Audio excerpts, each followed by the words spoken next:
तो हनुमान जी भूत पिचास निकट नहीं आवे, महावीर जब नाम सुनावे। जहाँ पर भगवान की कथा होती वहाँ पर हनुमंत लाल जी का पहरा होता। और हनुमान जी की जो कथा, भगवान की कथा होते, ये बड़े रसिया हैं, श्रोता, मुख्य श्रोता हनुमान जी है। और हनुमान जी भी यहाँ गदा लेकर घूमते हैं। हमारे प्रभु की कथा में कौन कौन आता है? जैसे कोई आप फंक्शन करो घर में, और वैसे लोग दिन में 4 चक्कर लगाए। अब जब कोई काम काज होता तो का बुलौआ तो आया नहीं, कैसे जाता? नहीं ऐसे बुलौआ तो आए नहीं, कार्ड तो आया नहीं, कैसे जाए? तो हनुमान जी भी कहते हैं तुम्हारे लिए गदा लिए घूम रहे, हमारे प्रभु का कार्य हो रहा और तुम्हारे पास समय नहीं, तो समय फिर हमारे पास भी नहीं है। भाई समय आपके पास नहीं तो हमारे पास भी नहीं है। तो जहाँ पर हनुमंत लाल विराज होते हैं वहाँ पर ये भूत धुंधकारी नहीं आया। तो ये घूमते घूमते एक 7 हाथ का गांठ बांस गड़ा था पीछे, तो ये जाकर पीछे बैठ गया। भगवान की कथा प्रारंभ।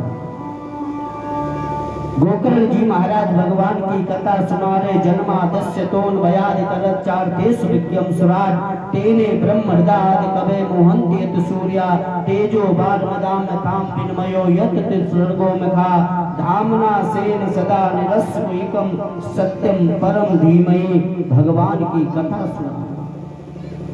भगवान की कथा सुनाते सुनाते पहला दिन व्यतीत हुआ, पहली गांठ टूटी, दूसरे दिन की दूसरी गांठ। इस प्रकार 7 दिन में 7 गांठ टूट गई और ये दिव्य पुरुष होकर प्रकट हुआ। बोलो गोविंद भगवान की। स्वर्ग से विमान आया, ये अपने भगवान के धाम पर गया। तो वहां पर जो लोग कथा सुन रहे थे उन्होंने आपस में बात की, ये तो बड़ा गलत हो रहा, ये बात बड़ा गलत हो रहा। कथा हम सभी ने सुनी और विमान गोकर्ण जी के लिए आया, ये तो बड़ा पक्षपात हो रहा। कथा जो है धुंध गोकर्ण जी ने सुनाई और उद्धार धुंधकारी का हुआ, ये तो पक्षपात हो रहा है। हमें ऐसा लगता गोकर्ण जी ने अपने भाई के उद्धार के लिए ज्यादा विशेष है, उनके लिए ज्यादा नहीं। लोग कहते हमारे घर में अधिकारी है तो अपने ज्यादा करें, आपस में वार्तालाप करने लगे, ये तो गलत हुए। तो गोकर्ण जी महाराज ने कहा आप लोग शांत रहो। ये धुंधकारी ने मनसा वाचा कर्मणा से भगवान की कथा सुनी, इसीलिए इसके लिए विमान आया। और आप लोग यहाँ पर कथा में आए, सभी लोग मन में भाव विचार कर रहे। अब की बार सुना कोई नया पंडित आया। वैसे पंडित जी तो कल से भगवान की कथा आपके संजीव त्रिवेदी जी सुनाएंगे आकर, और किसी कारणवश जो है नहीं आ पाए, तो इसीलिए हमें भी आना हुआ। और पहली बार हम भी उनसे जुड़े हैं, तो किसी के माध्यम से हम भी आए हैं, ऐसे जानते हैं, पर पहली बार जुड़े हैं। तो किसी कारण वो नहीं आ पाए। कल से वो दोपहर में 1 से 4 आपको कथा सुनाएंगे। आज तक 2 दिन का हमें समय मिला, तो हम आपकी सेवा में जो भी भगवान। तो कहा परीक्षित जी कहाँ पर प्रसंग छोड़ा था, वहीं पर आना है वापस। अब बताओ आप सुन रहे हो कि नहीं? भाई अगर जैसे स्कूल है और मास्टर साहब ब्लैक बोर्ड पर लिखते जाएं, और अगर पूछे ना, है पूछना चाहिए कि कुछ उसका अध्ययन कर रहे कि हम लिखते जा रहे हैं, तो कहाँ पर प्रसंग छोड़ा था? पक्षपात। तो गोकर्ण जी ने कहा कोई पक्षपात नहीं, इन्होंने मनसा वाचा कर्मणा से कथा सुनी, इसलिए इनका विमान आया। आप लोगों ने ये विचार किया, देखें अब की बार नया पंडित कौन आया। कोई ऐसा विचार करके आया, देखें साउंड सर्विस कैसी है। कोई इस भाव से आया, देखें राम अवतार, क्या नाम है, राम अवतार, इन्होंने व्यवस्था कैसे की है, बैठने की कोई व्यवस्था है कि नहीं, कोई किसी भाव से बैठा, कोई ये बैठा विचार करके पंडित जी जो है अच्छी कथा नहीं बोल रहे, सबका अपना अपना विचार था। तो गोकर्ण जी ने कहा इसीलिए धुंधकारी ने मनसा वाचा कर्मणा से भगवान की कथा सुनी, इसीलिए इनके लिए विमान आया और आपने ये विचार नहीं किया, भाव अलग लेकर। दूसरी वर्ष फिर भगवान की कथा हुई, गोकर्ण जी ने दूसरी वर्ष भगवान की कथा सुनाई तो सभी के लिए विमान आया। तो एक श्रोता ने कहा महाराज ये बात हमारे समझ में नहीं आई, हमने आज तक ऐसा सुना नहीं, ऐसा देखा नहीं कि किसी के लिए विमान आया हो, मैंने तो नहीं सुना, पर विमान आपका विमान आया। चलो हमने नहीं कथा सुनी, हमने अपने नेत्रों से देखा नहीं, हजारों लोग लाखों लोग टीवी के माध्यम से लाइव कथा सुनते हैं, चलो हमने नहीं सुनी, उनके लिए कम से कम वो तो जाते हम भी देखते।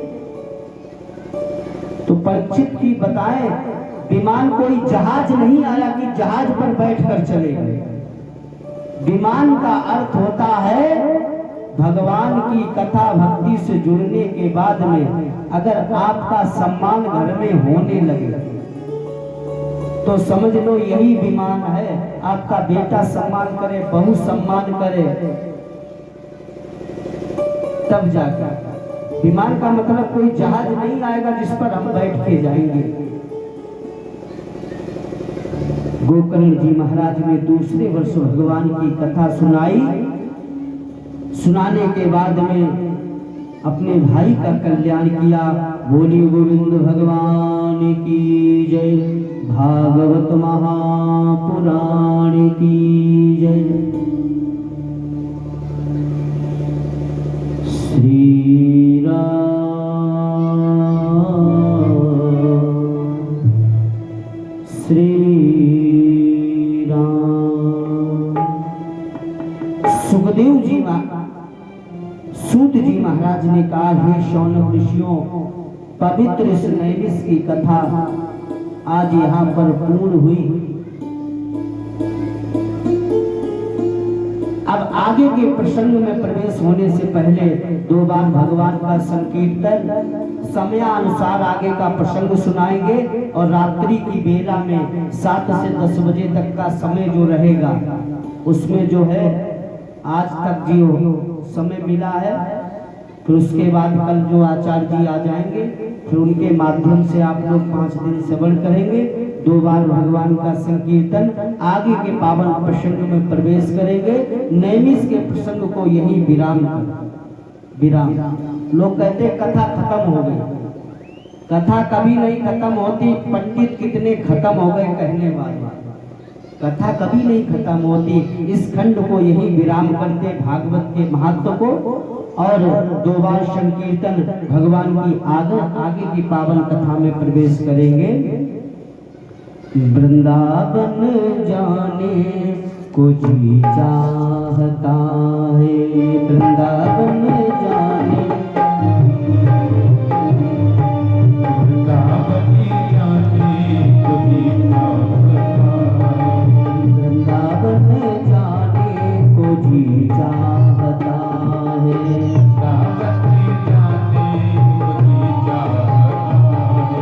राधे राधे गाने को जी चाहता है, राधे